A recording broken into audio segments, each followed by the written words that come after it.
Same thing between friends. There's lots of amusement, joy, and trust.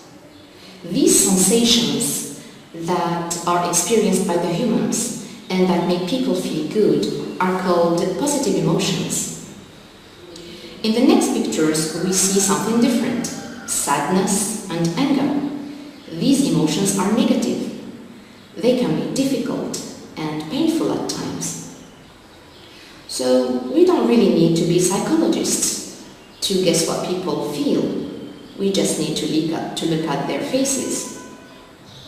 That's true that facial expressions can help us recognize their emotions and whether someone is feeling angry, disgusted, happy, sad, or fearful. So if you want to know more about emotions, let's study the following text and do the activities. Before we start studying the text, I advise you to stop this record and download the text, study it, do all the activities, and then come back to take the correction with me.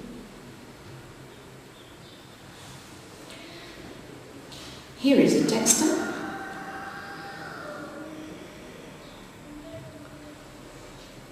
Let's start with the first activity.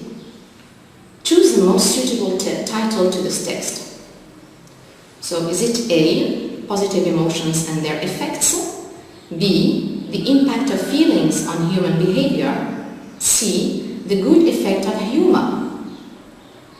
So if we look at the first title, positive emotions and their effects, this cannot be a good title since the text speaks also about negative emotions, not only about positive ones.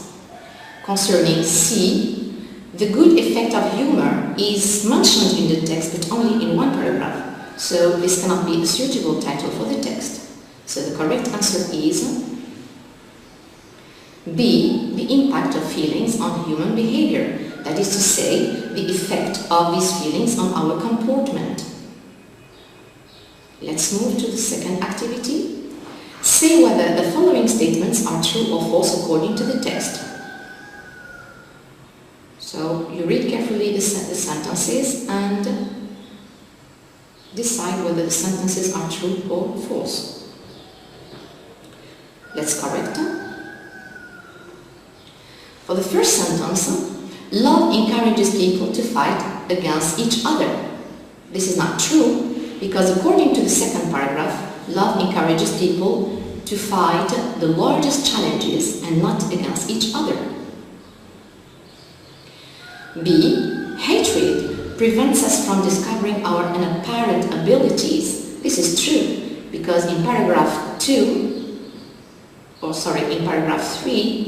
it is said that people who fall victims of hatred cannot explore their positive sides of the personality or do not benefit the community with their hidden talents. The next one.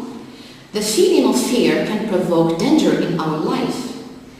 This is false because in paragraph 4 it is mentioned that fear can prove a good stimulus for giving us energy to face dangers and not provoking dangers. The last one. Humor prevents us from being happy in life. This is false because according to the last paragraph in the text, it says that humor brings joy and amusement to our existence. Activity 3 is about answering questions. How many emotions are described in the text? Which negative emotions are mentioned in the text? How does mercy manifest itself in our behavior? Which emotion has a double effect? How do experts justify their positive emotions about humor? So, for the first question, how many emotions are mentioned in the text? So you can see the first emotion is mentioned in paragraph 1, that is mercy. The second one is love, paragraph 2. The next one is hatred, which is in paragraph 3. And fear, another emotion. And the last one is humor. So you have 5. So among these 5 emotions, what are the negative ones? This is the second question. So mercy is positive, love is something positive, hatred, which is in paragraph 3, is negative. Now, even though you don't know the meaning of the word hatred, you can guess that it's something negative because all the description given in this paragraph is negative. So it speaks about inclination towards violence, distraction, and it turns people into wicked creatures. So you immediately understand that hatred is something negative. The other one, the other emotion that is negative here is fear, which is in paragraph 4. Humor is something positive. So you have only hatred and fear. The next question is, how does mercy manifest itself in our behavior? The answer to this question is in paragraph 1. Mercy generates in our nature acts of generosity. It means, how do you know if a person is merciful? If his acts are full of generosity. So let's move to the fourth question. Which emotion has a double effect? So the answer to this question is fear. Fear.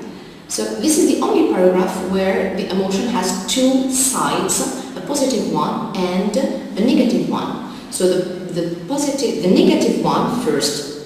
When we feel afraid, we abandon all hope and let ourselves be gained by despair and inaction. This is something negative.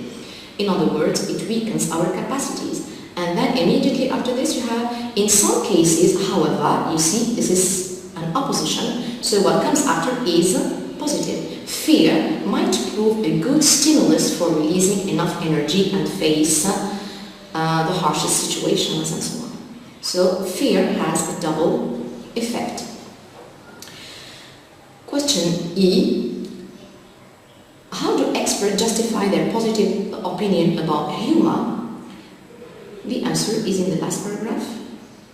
So the experts here are psychologists. They claim that humor contributes to sustain our mental balance. This is their positive opinion. So what is the justification? It's here. Because it liberates our mind from the severe grips of reality. Here are the answers. There are 5 emotions mentioned in the text. The negative emotions mentioned in the text are fear and hatred. Mercy manifests in our behavior by generating in our nature acts of generosity. Fear is the emotion that has a double effect. And finally, their justification is that humor liberates our mind from the severe grips of reality. The fourth question in comprehension is to identify what or who the underlined words refer to in the text. We have there and it in paragraph 2 and the latter and there in paragraph 3. Let's see the correction.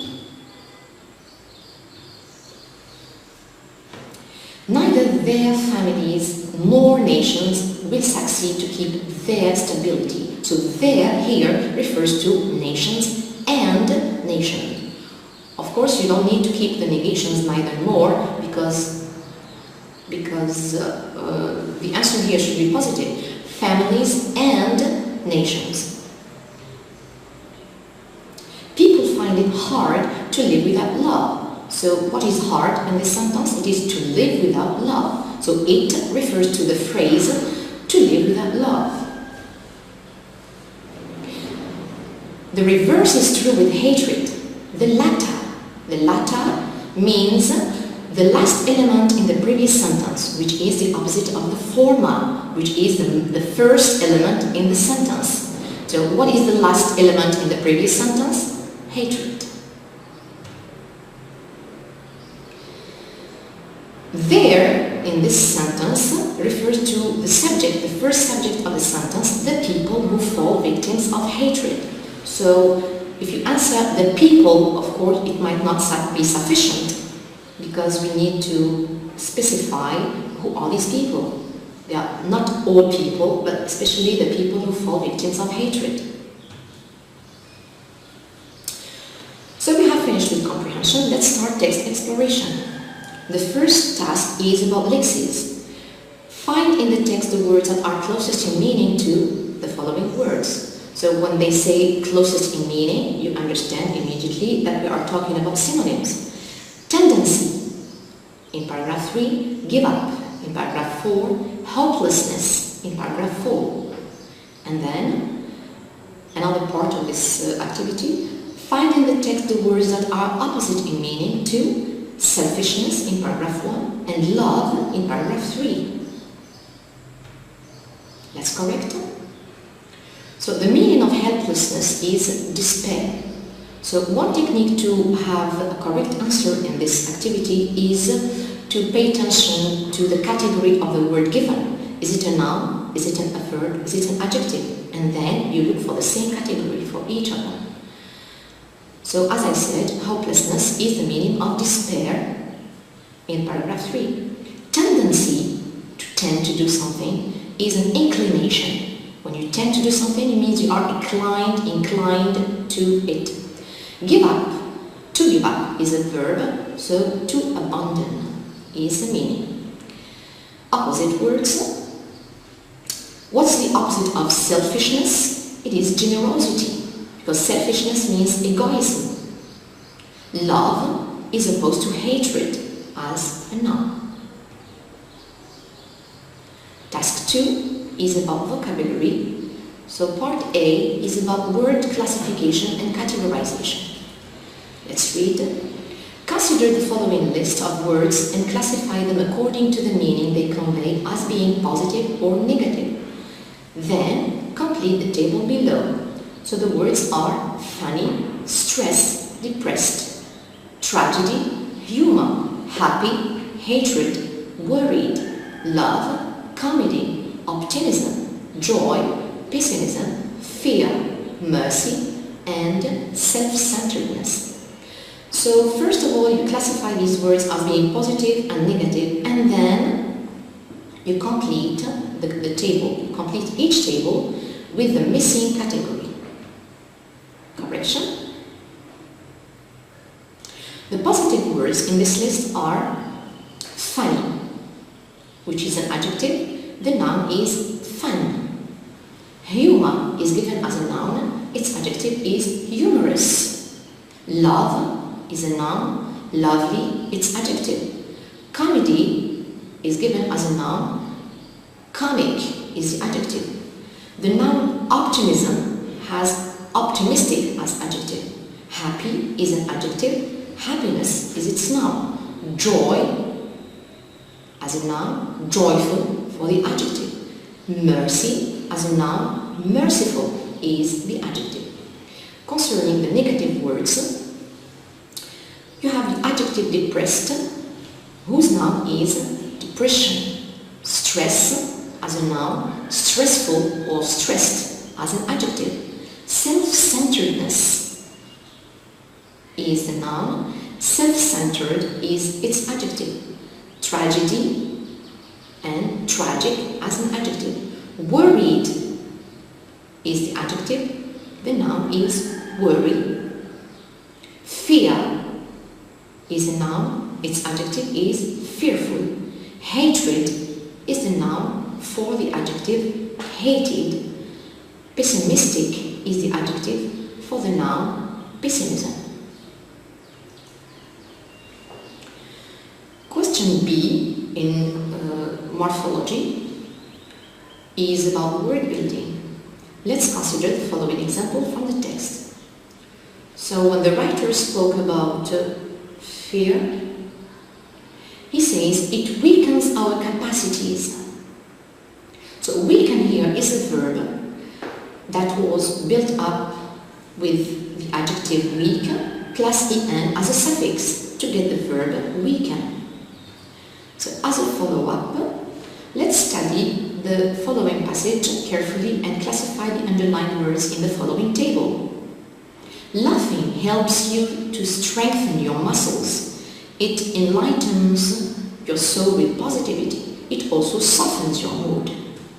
An example is given in this table. Weaken is the word to divide. So there's no prefix in this word.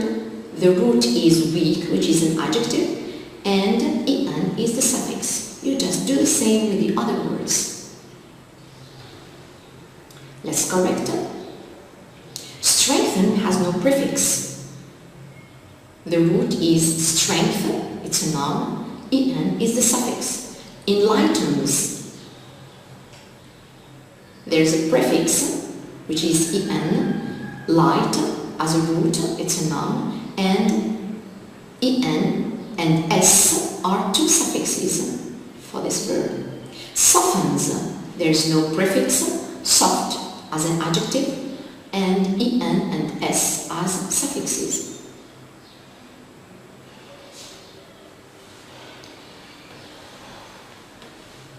Activity C. Form the verbs of the following adjectives by adding en, then fill in the blanks with the right verbs. The adjectives given are broad, deep, short, dark, weak, rough, soft, and bright. Just form the verbs by adding the suffix en and then fill in the gaps. The correction is, some comedians broaden our spirits, means widen our spirits and minds. When you watch a funny movie or a TV show, it can brighten our emotional lives, make it bright. Many doctors say that feeling sad may shorten our existence, and darken our mood. More importantly, while hardships or difficulties roughen our lives, humor softens them.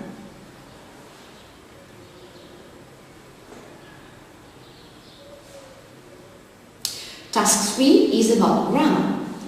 Rewrite the second sentences so that they mean the same as the first ones. Here are the sentences. So some of them are transformations from direct to indirect speech, some others are expressing obligation and advice, so it's a revision for you. Let's correct them.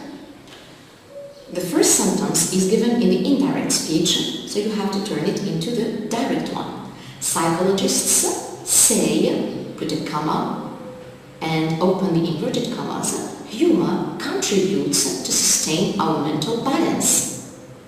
You can notice that the verb doesn't change, it is kept in the present simple. Why? Because simply say here, the introductory verb is in the present, so you don't need to change the tenses of the verbs. Sentence 2. Sentence 2 is in the direct speech, so you need to turn it into the reported one. They said that neither families nor nations would succeed to keep their stability without love. You notice that there is a change in the verb from future simple to conditional present. Why? Because simply the introductory verb is in the past, said. So from future simple to conditional present. Would plus stem. Sentence 3. You ought to be more careful when you choose a friend. So this sentence expresses advice with ought to. When you transform it, you can use anything else that expresses the same function. Had better or should be more careful when you choose a friend. Sentence 4. How do we make friends? He wanted to know. So this is a question in a direct speech. When you turn it into the indirect speech, you say, he wanted to know how we made friends. As you can see, we keep how as an interrogative pronoun. Then it should be followed by the subject and then the verb that is conjugated in the past simple. Why the past simple? Because our sentence is in the present. Do, make. So in reported speech, in transformations from direct to indirect speech, the present tenses become past, and all the past tenses remain past. Next sentence. Everyone is obliged to respect others' feelings. The sentence expresses obligation, and the models that can serve this function are has to or must. Say, everyone has to respect or must respect others' feelings. Hurting someone isn't allowed. So this sentence expresses prohibition. Something that is not allowed, it is not permitted. We mustn't hurt anyone. So you can see that we have used the model mustn't to express obligation, and someone becomes anyone because our sentence is negative and the negation precedes the word anyone. It is advisable to see a psychologist whenever you feel sad or lonely. It is advisable expresses advice. So you had better or ought to or should see a psychologist whenever you feel sad and lonely. This is everything for grammar. Task 4 is about sound system. Underline the silent letter in each of the following words. Let's correct it. Honorable. So the silent letter here is the mute H in the initial position. Frighten, the silent letter is the GH before the T. Exhibition, the silent letter is the H after the X. Soften, the silent letter is the T after the F. Rhyme, the silent letter is the H after the R. Psychologists, you got two silent letters, P in the beginning and the H after the C, psychologists.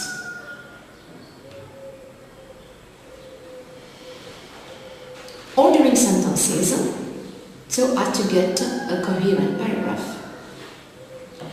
So something that can help you to have a correct answer in this kind of activities is capitalization and punctuation.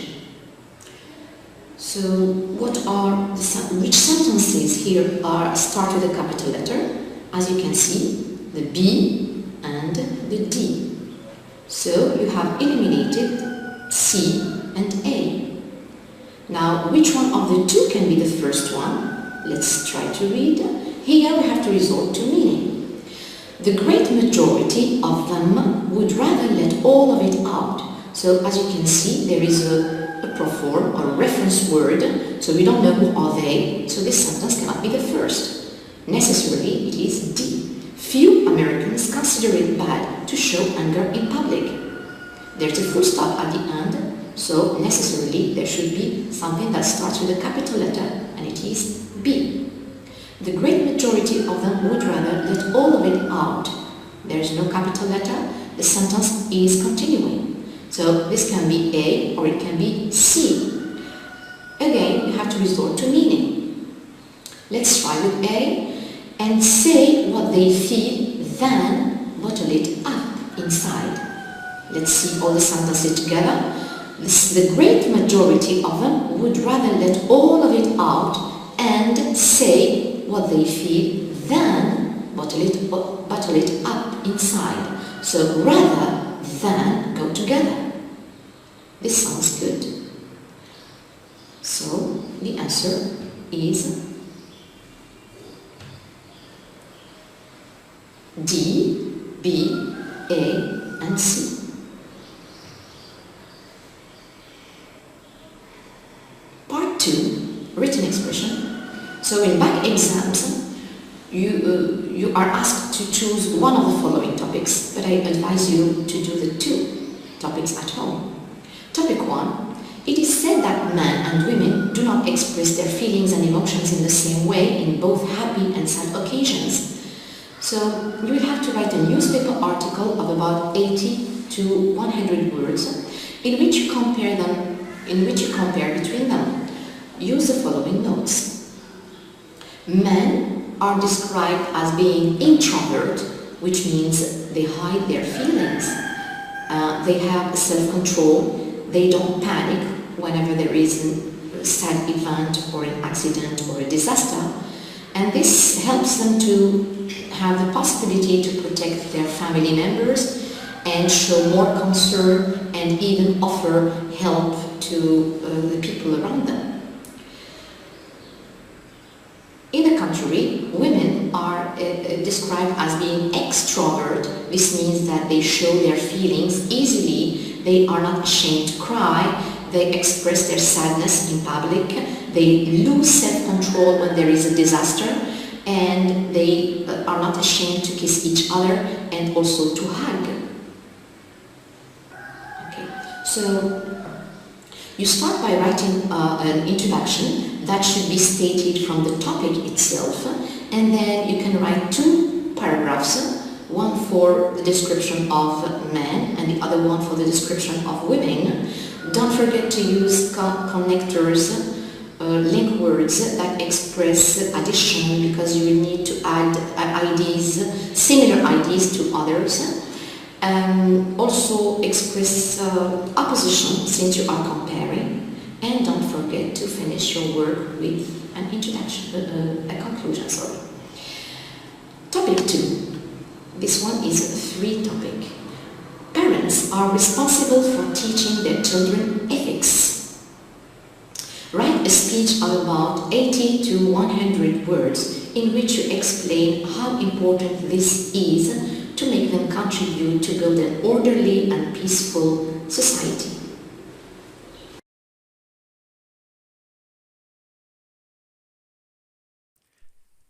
شكرا على المشاهدة. لا تنسوا الاشتراك في القناة، الضغط على الجرس، الإعجاب بالفيديو.